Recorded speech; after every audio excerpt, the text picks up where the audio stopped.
Hello world, Joshin Master here. Going to address a couple of interesting other factoids that are starting to go on in the world. Apparently there has been a photo that has been going around, or multiple photos of Keanu Reeves, who is an incredibly articulate, smart, and well-versed actor with an incredible range of humor and um, other various aspects of how he creates his artistic style and his forte of how he portrays himself. And he really has been very smart in how he's been handling the hashtag #MeToo movement in the regards of not touching females. And it's kind of a sad state of affairs that human beings have gotten to a place now to where social touch, as it being welcomed and being with loved ones, is considered to be apprehensible and approachable by the social justice warrior and feminist, or should I say feminazi movement. And as this is starting to accrue and create an even massive, huge stigma with human socialization and personal aspects of how we are interactive with one another, it's complete and total psychological garbage. Um, Babies need to be touched in order for them to survive. It has been shown, scientifically proven, that without human touch, a baby does not survive. You can feed them and give them water and a good environment, but if they are not handled, if they are not loved, the child dies. And it's the same thing with any other human being. We need to be able to have socialization with one another on an intimate level, regardless of or irrespective of what people may think or whatever particular political stance or movement that they have. We were created to be loved and to have love.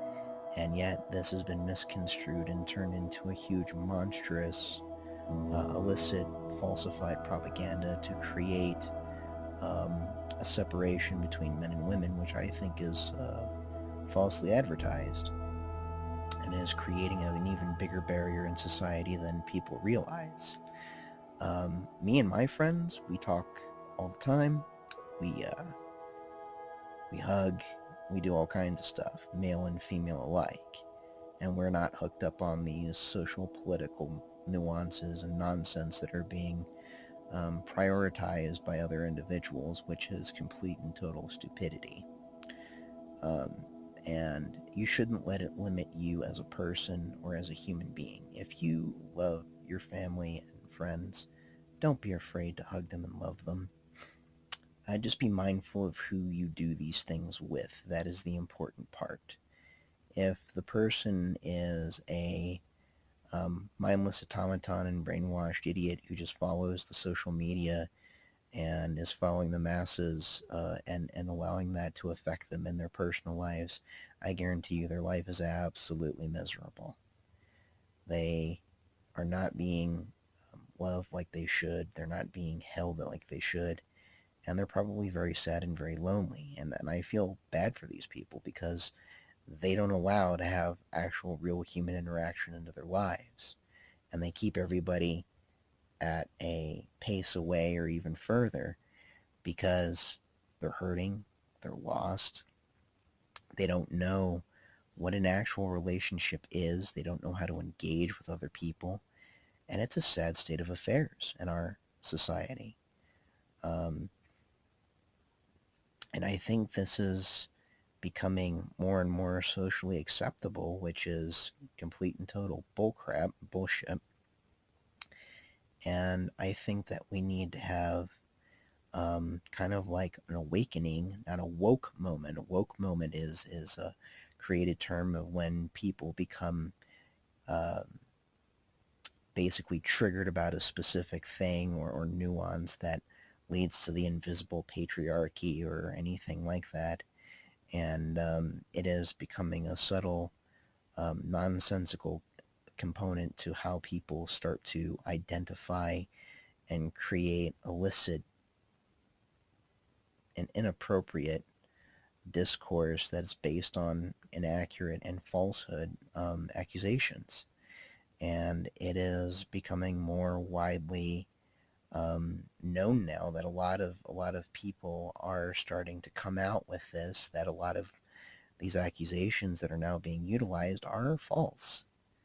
And they're using the laws, and they're using the political rights movements to demonize to create villains out of men and even women alike. They're destroying. They're creating kind of like a splinter cell within their own movement, and they're starting to hate each other.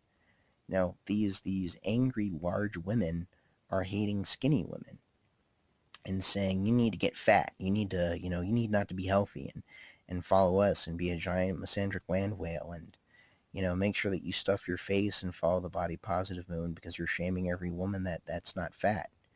And that's complete total garbage. I mean, you know, if you want to go and eat yourself into a grave, that's up to you. But to try to force that onto somebody else is complete and total garbage. And kind of violates the very principles that you were trying to fight for in the first place. So it's contradictory and very hypocritical. And my hypocrisy is ridiculous, but legitimate. So what I'm saying is if you love people, let them know that you love them. Hug them, treat them right, and give them the socialization that they need. And if the person's a crazy left-wing feminist, go for the hand, however. You'll be good to go. Anyways, this is Joshin Master addressing some interesting aspects in our political arena and also the social world that we live in today, giving you food for thought. And remember, don't be stupid, question all things, and use wisdom. Joshin Master out.